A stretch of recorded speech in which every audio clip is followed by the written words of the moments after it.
Olá, que bom te ver por aqui. Hoje vamos para mais um estudo. Vamos diferenciar o que é QI, QE e QS. Imaginando que você é terapeuta ou está se preparando para ser terapeuta, qual a importância disso?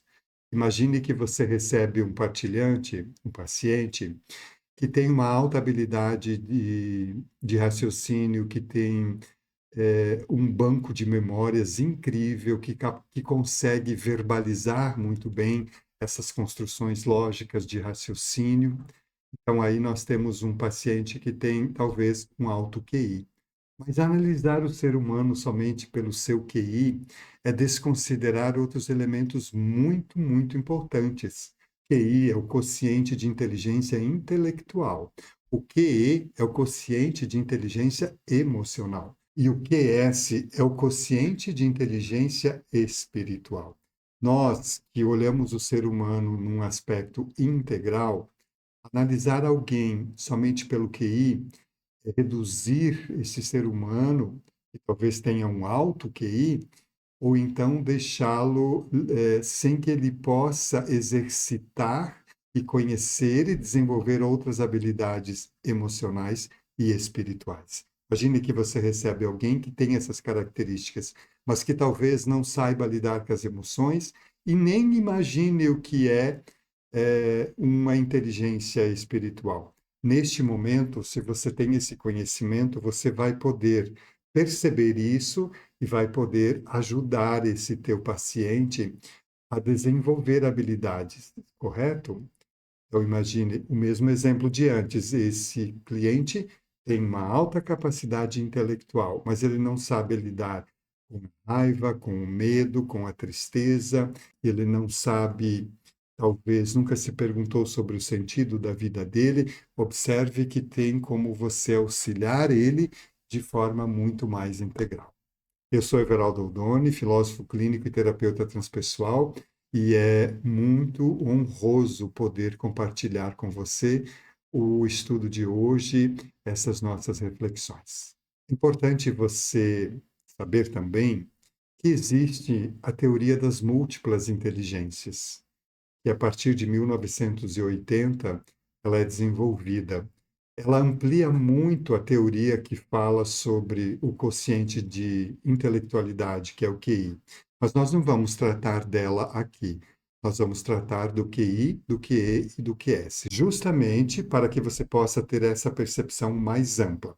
Mas eu te sugiro que você possa buscar a teoria que fala das inteligências múltiplas, ok? Vamos lá para o que é considerado QI. A inteligência, ela é um conjunto que abrange todas as características intelectuais de um indivíduo. Ela inclui a capacidade de conhecer, de compreender, de raciocinar, de pensar, de interpretar. Ela é uma das principais diferenças entre nós, seres humanos, e os outros animais, pois, afinal, somos animal humano também. É o que nos diferencia. É esta capacidade intelectual que nos diferencia dos animais. O QI é uma métrica que quantifica a capacidade intelectual de uma pessoa, utilizando critérios de referência e comparação para estabelecer uma relação entre a idade cronológica e a idade mental do indivíduo. Esses testes, para quem é dos anos 60, 70, 80 e ia para a escola, lembro bem da minha época que se faziam esses testes na escola.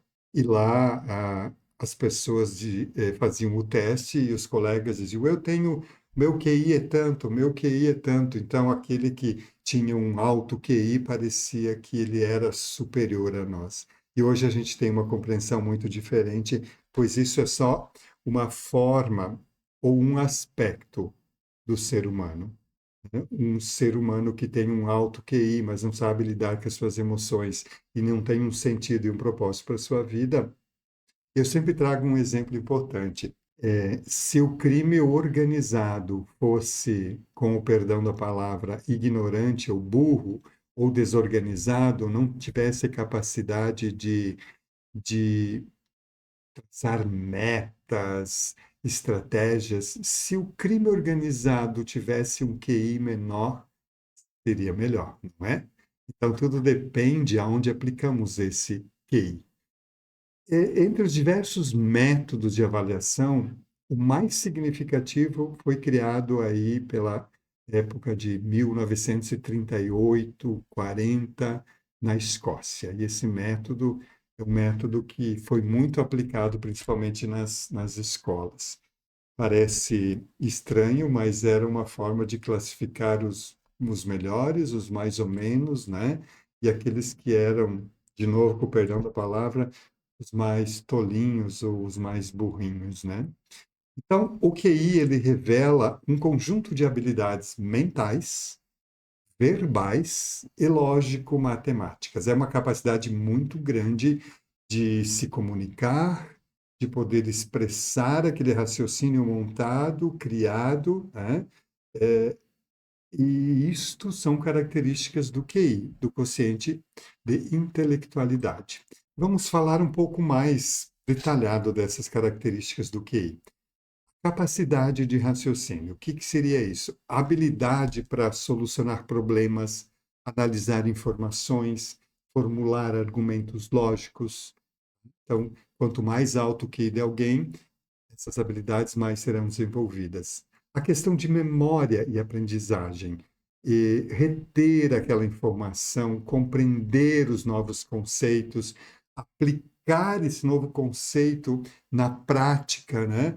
Então, muitas vezes a gente percebe, para quem tem filhos, talvez já observou isso, que um filho vá para a escola e ele tem uma capacidade de memória e aprendizagem alta, e aí ele, só de assistir a aula, só de escutar o professor, ele já pegou, ele já guardou, ele já entendeu, e ele nem precisa estudar em casa. Ou o filho talvez não tenha essa facilidade, e talvez ele vá precisar trabalhar mais em casa o estudo, né?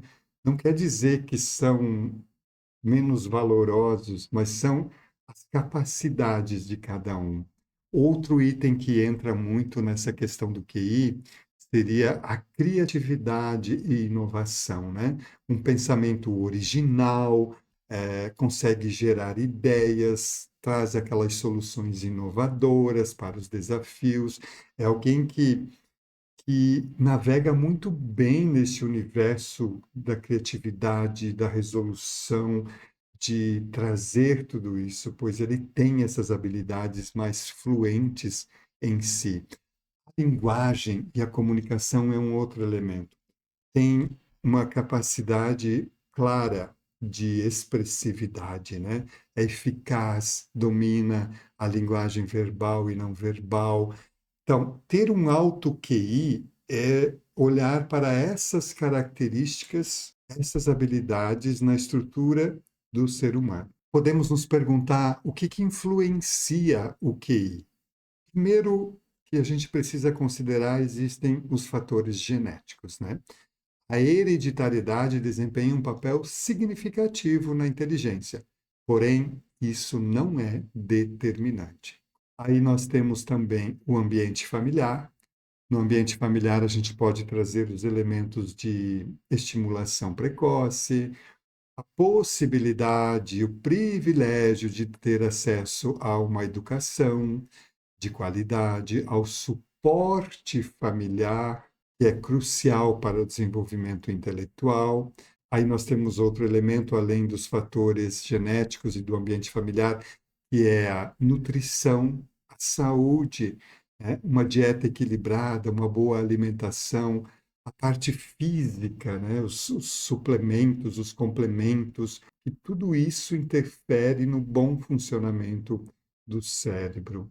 E aí também, outro elemento muito importante que ajuda e influencia o QI, o desenvolvimento disso, seria as experiências de vida, os desafios, as oportunidades de aprendizagem, interação social, vão moldando a parte intelectual. Como dá para perceber, o QI é uma medida complexa e ela é influenciada por múltiplos fatores genéticos, ambiente familiar, socioculturais, socioeconômico, experiências de vida, oportunidades do aprendizado, a parte física com sua nutrição, é um conjunto complexo. Você deve estar se perguntando, é até curioso se você nunca fez um teste desse, existem vários testes que podem avaliar o QI.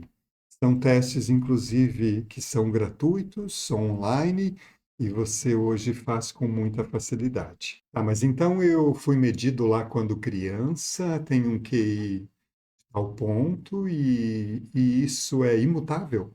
Não. Eu posso desenvolver o meu quociente de inteligência intelectual. E de que forma eu posso fazer isso? Eu vou te trazer aqui algumas dicas. Exercícios cognitivos. O que seriam esses exercícios cognitivos? Quebra-cabeças, jogos de lógicas e raciocínio, jogos de memória. Então, tudo isso faz com que a plasticidade do meu cérebro continue se desenvolvendo e eu possa ir desenvolvendo isso também.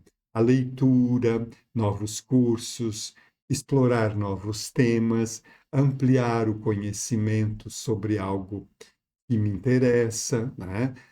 Capacidade de analisar, de compreender, de explorar o novo, de abrir-se para esses novos conhecimentos que vão criar novos caminhos neuronais no cérebro e vão desenvolver essa inteligência intelectual. A questão da interação social, conversas estimulantes, estar inserido em meios que provoquem o desejo do conhecer, o desenvolvimento da comunicação, participar, ser ativo, posicionar-se criticamente diante, das opiniões, criticamente no sentido de ocupar o teu lugar no mundo, né? Fazer esse exercício dos debates, né? Desenvolver aqui também a criatividade, a expressão. Olha que muitas vezes nós dizemos assim: ah, mas isso eu não gosto disso, eu não tenho essa habilidade. Mas se eu for desenvolvê-la, talvez eu perceba que aquilo vai fazer muito sentido para mim. Praticar atividades artísticas, música, escrita, pintura, aquilo que desenvolve a criatividade, aquilo que envolve a tua imaginação. Então, são muitos elementos aqui que eu te trago para observar que a gente pode desenvolver, continuar desenvolvendo o nosso quociente de inteligência intelectual. Quero te trazer alguns mitos e verdades sobre o QI. O QI é um indicador de potencial, mas não define completamente uma pessoa. Mito ou verdade? Verdade, ela não define uma pessoa.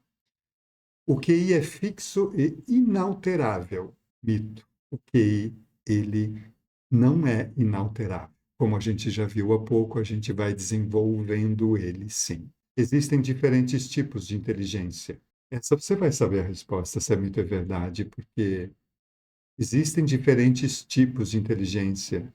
Assim como o QI, nós temos o QE e o QS. Pessoas com QI alto são sempre bem-sucedidas.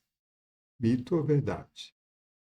É um mito, pois depende de muitos outros elementos para sermos autorrealizados.